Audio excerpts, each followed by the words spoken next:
this is Timmy Black, and welcome once again for another episode of The Lives of Contemporary Artists. Now, when I was a kid, way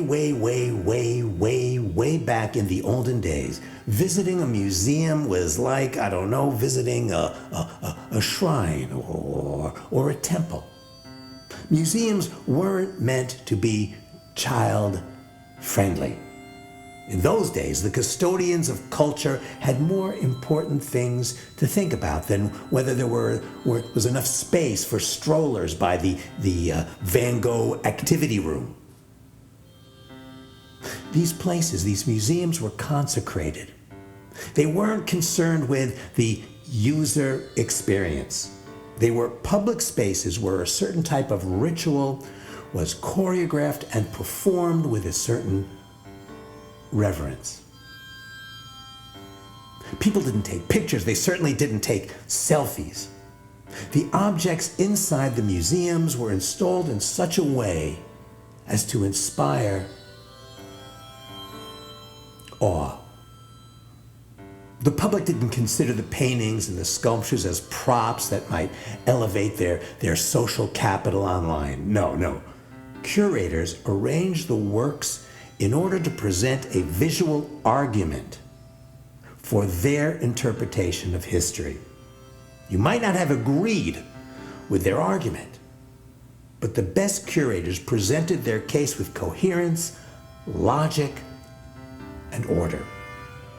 Now, let me confess right up front that I'm talking about New York City in the 1960s and the 1970s. And yes, things were different back then. You might say that back then, a neat and tidy story of art had been agreed upon by an informal consortium of self-appointed specialists. Specialists which included art historians and critics and professors and not least of all the artists themselves. Back in those days, art was considered an area of expertise. Yeah, just like bus driving and dentistry and taxidermy and hairdressing, it was considered an area of expertise. But thank goodness those days are over. Those asphyxiating hierarchies, those confusing timelines, those isms and those categories and all those classifications. If you weren't a professional, if you weren't educated, you were afraid. You were afraid to express an opinion. I mean, what's wrong with looking at art in the same way that we scroll down our phones? I don't stop to read captions when I'm looking on Instagram. I just wander from one image to the other. And the whole point of it, the whole fun of it, is precisely in the flattening of the experience. Every image is the same. Now, look, I'm around a lot of old people, and you know what?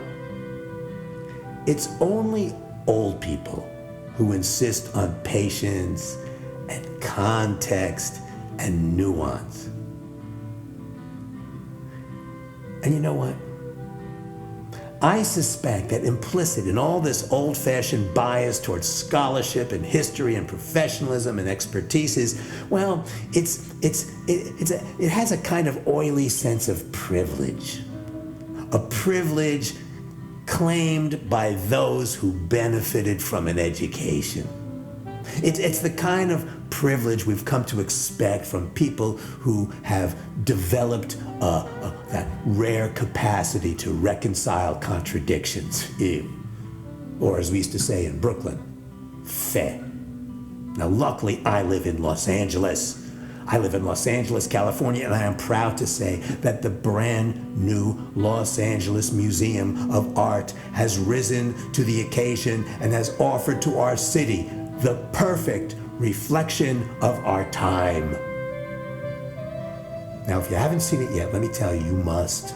First of all, the place looks like a giant airport terminal.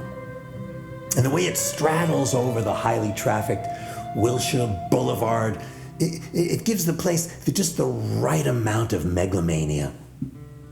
Appropriately, the artwork inside is something of an afterthought, a necessary ornament that has as much connection with the architecture as, say, the Chanel store in Terminal B has with your departure time.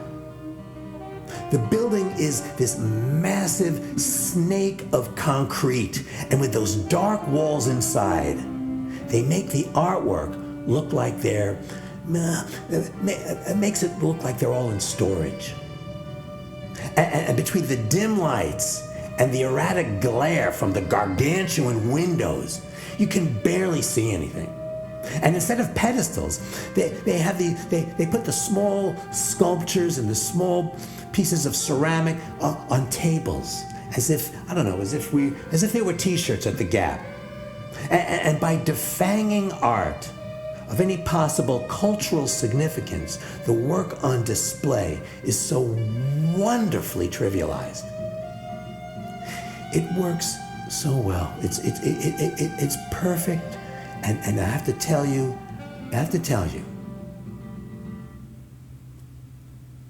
I love this museum. I love it. It's all so casual and so light and so entertaining and so completely void of any evidence of annoying, dissonant anxiety of influence. No, the great sages of Los Angeles ask this basic question: why must museums be didactic when they just as easily can be playful and haphazard? Oh, it's fabulous. And if that's not terrific enough, can I tell you about the cafe?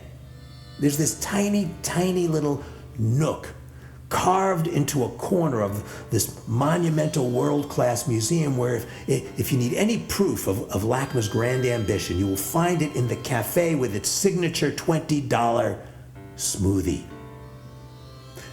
And of course, you have the mandatory knick-knack gift shop nearby that has more sweatshirts than a Nike store.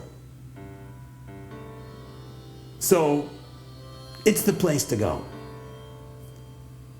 Now, to all my far-flung listeners,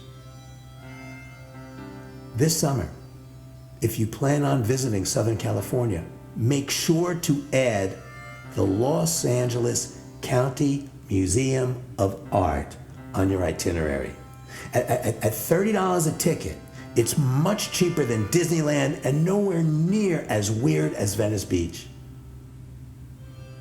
LACMA. It's a postmodern funhouse of elaborate and expensive incoherence. It's a concrete bunker, a hodgepodge, a collection of aging artifacts patiently waiting in the bright California sunlight for the next apocalypse.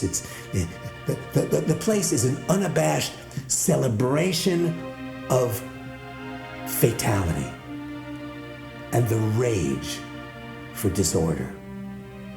And as you wander from a pre-Columbian fertility amulet to a 11th century Persian rug, you'll meet on your way a Rembrandt portrait.